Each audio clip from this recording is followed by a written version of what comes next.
Je lis du livre de Genèse, chapitre 3, au verset 15, ce qui suit. Je mettrai inimitié entre toi et la femme, entre ta postérité et sa postérité. Celle-ci t'écrasera la tête et tu lui blesseras le talon. Prions. Notre Seigneur et notre Dieu,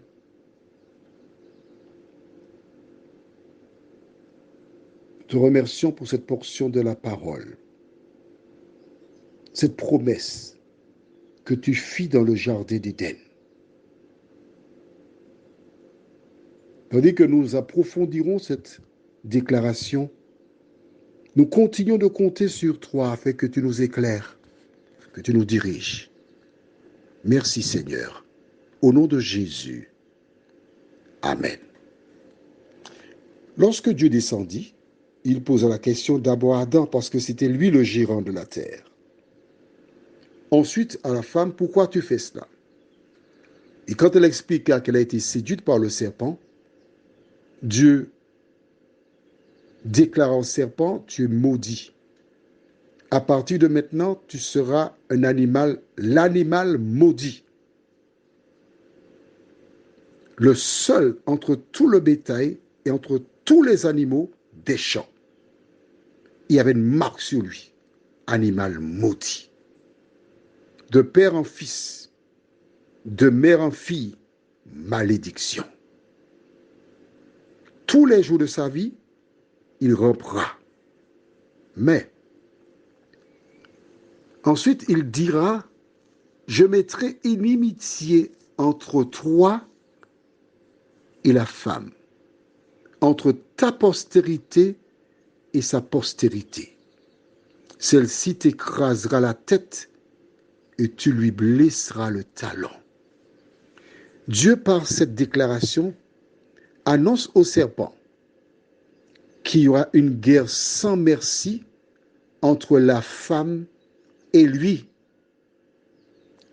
Car la femme, consciente qu'elle a été séduite par le serpent, il y a une guerre, une haine entre elle et le serpent. Mais il ajoute la postérité de la femme. Quelqu'un qui naîtra de la femme t'écrasera la tête. Tu le blesseras au talon, mais il t'écrasera la tête, il te détruira. Par cette déclaration, Dieu annonçait à Satan sa fin. Il lui annonçait que quelqu'un naîtrait pour le mettre à mort. Et c'est pour cela qu'il s'est employé pour détruire toutes les personnes, tous les hommes, les enfants qui pouvaient être le Messie. Sa fin était déjà annoncée. La bonne nouvelle pour Ève et Adam, c'est que celui qui a intégré, introduit le péché supportera les conséquences de manière définitive un jour. En attendant, il rôde comme un lion rugissant. Il pousse des femmes et des hommes à continuer à violer la parole de Dieu.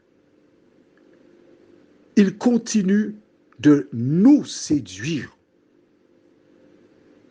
Mais Dieu désire que nous fassions un choix entre sa parole et la sienne. Chaque jour, Dieu nous parle. Chaque jour, il se tient à nos côtés. Il frappe à la porte de notre cœur. À travers ces WhatsApp, Dieu t'invite à réformer tes voies, à revenir à lui tandis qu'il en est temps, à ne pas continuer à suivre la voie sur laquelle tu t'es engagé. Au fond de toi, tu sais qu'elle n'est pas bonne. Au fond de toi, tu sais que ce n'est pas bien. Pourquoi tu ne t'arrêtes pas un instant pour réfléchir? Pourquoi continuer à exposer ton avenir éternel?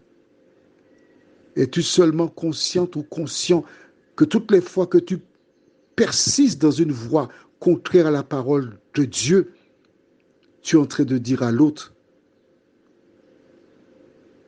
je suis ta servante, je suis ton serviteur? Prions. Seigneur, nous ne mesurons pas suffisamment les conséquences de nos choix. Nous sommes éblouis par une vapeur qui nous empêche de voir la laideur du péché, qui nous empêche de voir que nous rejetons Jésus. Nous faisons partie de ces personnes qui crièrent, crucifie-le, mets-le à mort. Seigneur, pardon pour notre passé. Nous sommes sans force. Merci pour ta parole. Merci de renouveler nos forces. Merci de réanimer notre foi et de nous utiliser pour ta gloire. Nous t'en prions au nom de Jésus pour ta gloire éternelle. Amen. Je te souhaite une bonne journée.